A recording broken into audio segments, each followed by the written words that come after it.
Hey everybody, welcome to Live at 5. It is Monday, February 26th, and I am fresh back from vacation, Ryan Lee Gilbert. And I'm Beth Stevens. And we are joined here in the studio, of course, by Matt Roden. That's me. Hi, everybody. We also have a wonderful guest who's joining us today. Analisa Leaming. Woohoo! Yes, from School of Rock. Yes, but before we talk to Analisa, we have some news. So Matt, why don't you kick off the top 5? I would love to. Here are today's top 5. Chicago is getting a pair of new stars. Yes, okay. Ain't nothing like our the next real door thing. neighbors. Yes, our studio's next door to the Ambassador Theater. So we have Valerie Simpson of Ashford and Simpson fame. Look it up, people. She is going to start playing Matron Mama Morton on March 12th. So this will be her Broadway debut. I know, which is crazy to hear. I feel like she's been around. I know. She and her husband, her late husband, used to always go to the theater. We have many photos of them attending. I was going to say, galleries everywhere. Okay, so Valerie Simpson's coming, but also Chaz Lamar Shepard, who's in The Color Purple, will play Billy Flynn. New Chicago stars. Yeah. Our new neighbors. Our new neighbors. This is a fun one. Marissa Jarrett Winokur won Celebrity Big Brother last night. Yes, as a huge Big Brother fan. Wow. I know. I believe Matt Roden also is. too. This was the first celebrity version, and Marissa won. She went up against her house BFF, Ross Matthews, but she got the title. First ever U.S. Celebrity Big Brother winner. Way to go, Tony. And of course, she's a Tony winner for Hairspray. Mm-hmm. She won $250,000 by winning this as well. She was going to get some really good toys well for her done. son. And I'm just happy someone else didn't win. I'm happy for you, Marissa. Excuse me. A little bit of sad news. Nanette Fabray died over the weekend at 97 years old. All right, let's school the people on Nanette Fabray. Yeah, this fill is me a in. big deal. This is a Fill big me deal. in. So she's a Tony winner for Love Life. She was in a lot of musicals in the 40s, and then she went to Hollywood, as one does, and won Made it big there. some Emmys. Yeah. And was in, the movie Bandwagon, Vincente Minnelli, Comden and Green. She was in that. She's just a wonderful comedian, and also she was on TV. So she was on One Day at a Time. Right, and the original, not the Netflix. Not the Netflix. She was the mother, and she also was Mary Tyler Moore's mother. And on the Mary that's Tyler right. Moore Oh, show. that's right. But yeah, just a wonderful Hollywood Walk of Fame star, Lifetime Achievement from SAG, just delicious An woman. icon, yeah. An icon. And we have some more late-breaking Yes, some sad breaking news. You news. just told me, Matt. James Colby, who was the bartender in Sweat, the Lynn Nottage play that was just at Studio 54 Right, Tony recently. nominated, Pulitzer winner. That's right. He has passed away at the age of 56. So I don't have a lot of details about On the that. Hartford Stage is reporting. He was a Hartford Stage regular. So you Right. should check out the site to get more information on that. And I'm sorry to break that news to y'all. Yeah. Tatiana Maslany, is that how you say that name? I believe so.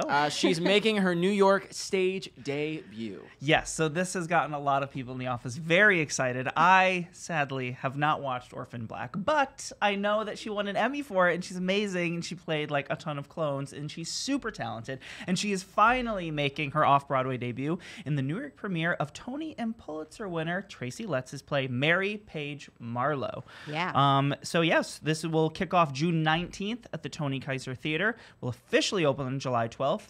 And it's that's being second directed, stage, right? Yes, and directed by Lila Neugebauer of The Wolves. Yes, So, of every dream everything. team right there. Yes. She's like directing everything. Yeah, that she woman. is. She's so busy. Very well, talented. The Wolves is incredible. So Yeah. give her And all last the but work. certainly not least, we got some theater people coming on HBO soon.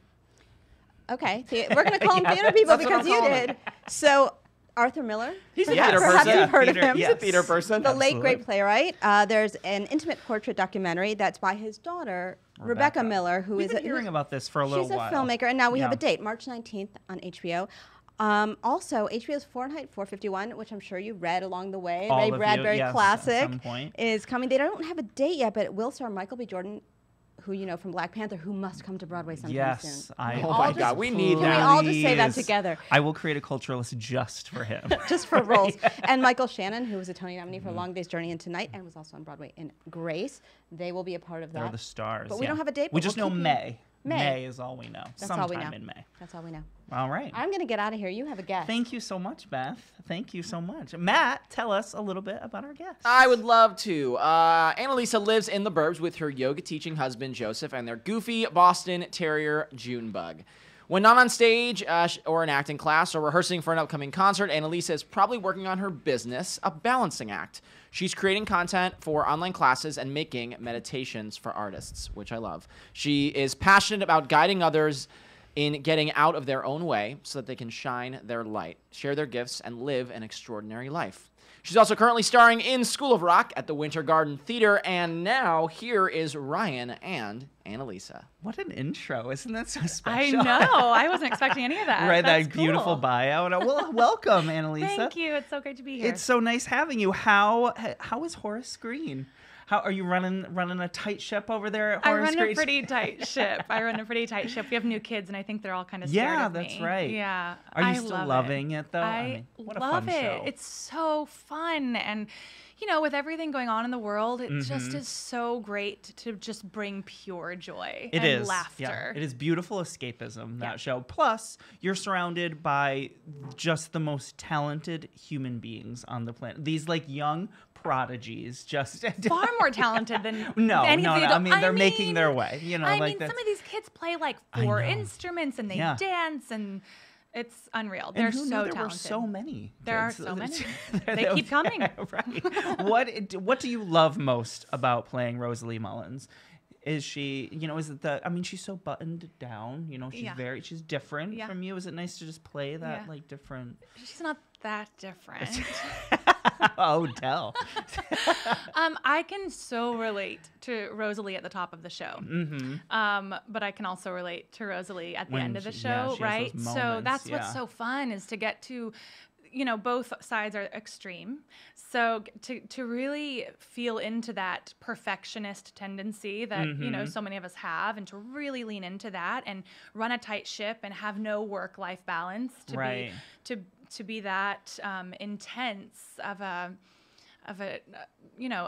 leader and a person. So to do that and then to get to let go. Yeah. To just is quite totally a journey. rip it off. Yeah. No, that's so cool. Yeah, it's really and you fun. guys are all still so close. I see that you guys have you get lunch with Sierra, and is the cast close all the time? Even the ones that have already been in? Yeah, so I've only been with the show for 3 months, and I've gotten to meet a lot of people that are no longer with the show. Right. And it's, when you have a journey like that, you do kind of stick together a little bit. And when there's birthdays or things like that, Right. you meet up at the bar. But yeah, it's been really fun to get to know Sierra and Jen, and just to sit around and chat about the character and how she's changed, and how Sierra and I are super nerds and super into the Enneagram. Are you familiar with the I Enneagram? am not. What is it? No. Y'all, Yes, personality test. This is Oh, Matt this is knows. no, this is the thing. It is. I haven't read the book, but I know. Okay, I know. Yeah. EnneagramInstitute.com. Okay. Pay $12, take the test, find out what number you are.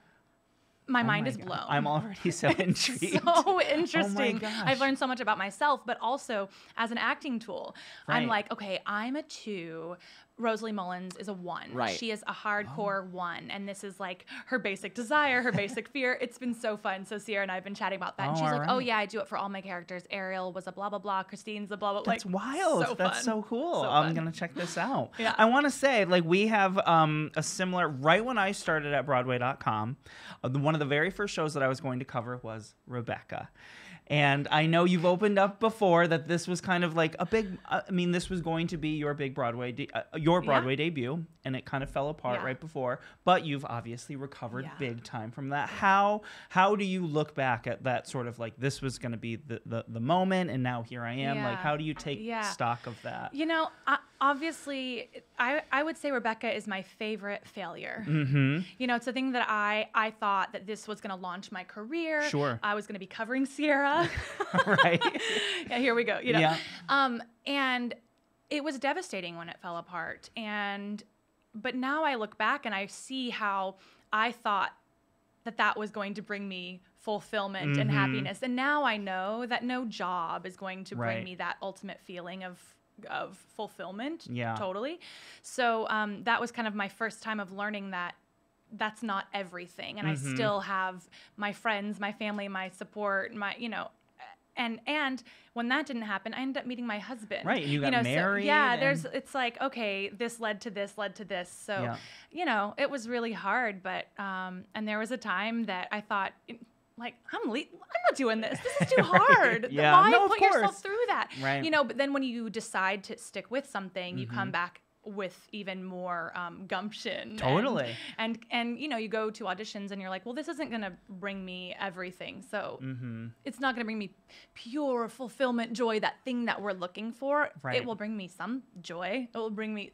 But it's and only so, a piece yeah, of, yeah. So then it takes the pressure off a little bit. Yeah. And then you had a great run there. I mean, you made your Broadway debut in On the 20th Century, which was amazing. Such I a fun loved that show. show. You covered Anna in The King and I. I mean, you Dreams. right. That What was that that was- experience? Because that show was just tremendous. That was, I think, one of the most amazing things I've ever done. It's an actor's dream to play that role. You know, I thought it was all getting to know you, whistle a happy tune. Right.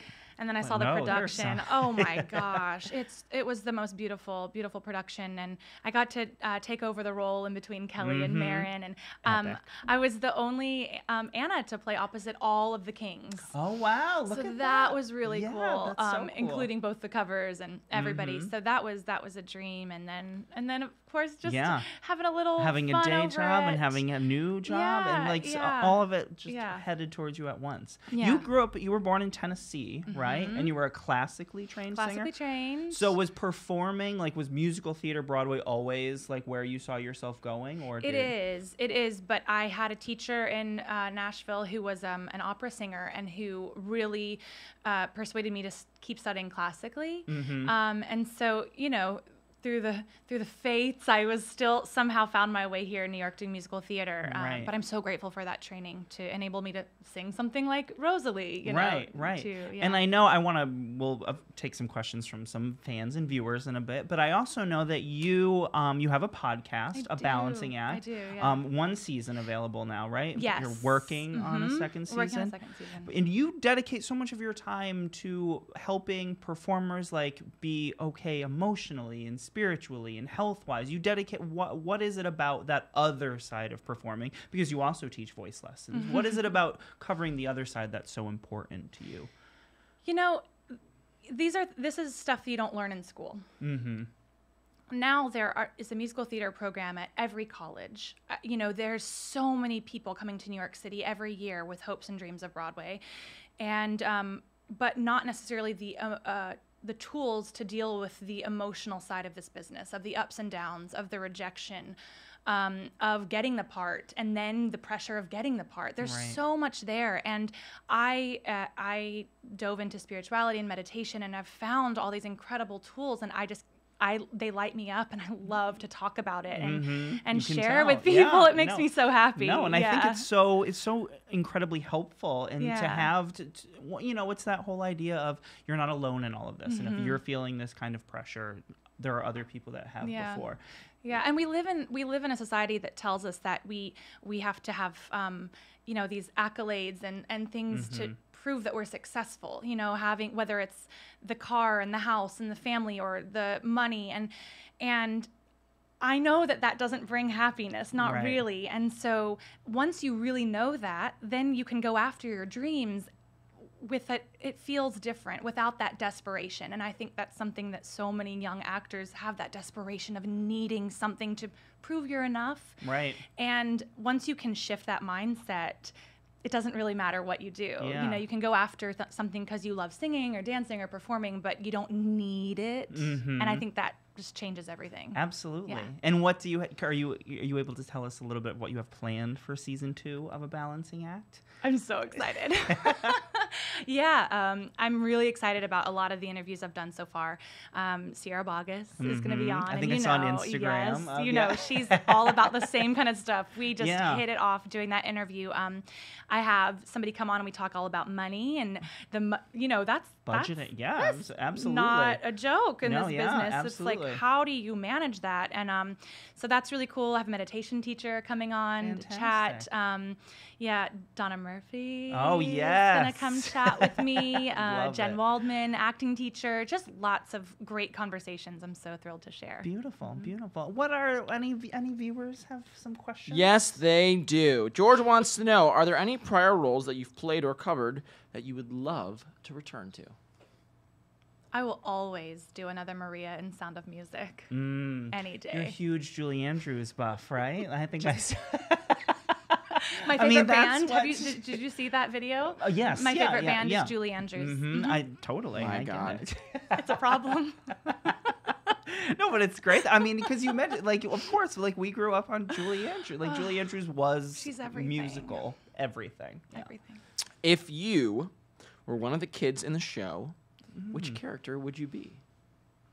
Oh, good question. Let's be honest. We know. I'd be Summer. Yeah, that's what I was going to say. I had a feeling that's what it was. I had a feeling. Are you skilled in any instruments by chance? This one. Just I mean, that's the big one. That's the good one. That's so. No, I can play some chords on the piano. I rock out with some chords on the piano. That's all I got. Gotcha. I don't play anything, so that's already. George wants to know, what was it like going on for Irene for the first time opposite Bette Midler? Right. So if people don't know, so that was the day job, night job. Yes, sorry, yes. So you were in Hello Dolly when you found out you got the job in School of Rock, and so you were getting ready for that while also doing this. Hello Dolly, of course. Hello what Dolly. was that experience? So fun. Jerry Zaks created the most fun version of Hello Dolly. Such a fun Irene to play. Kate Baldwin, gave me a great blueprint, and so this wasn't the first time I went on with Bette Midler, but one of the times that I was on in the song Dancing, where I'm on stage with Bette and Gavin and Taylor and everybody, I just totally went up on the words, singing full front, and I did one of those like, and you will be dancing, and then somebody else had to take over, and so then that was the matinee, and so then the night show, I saw Bette in the wings before, and she came and she took my hands and she said, Analisa, did you go over your lyrics? And I was like, and then she said, okay, good. I'm glad I'm not the only one who goes up. So then that was like relief. Okay, she's not disappointed in me.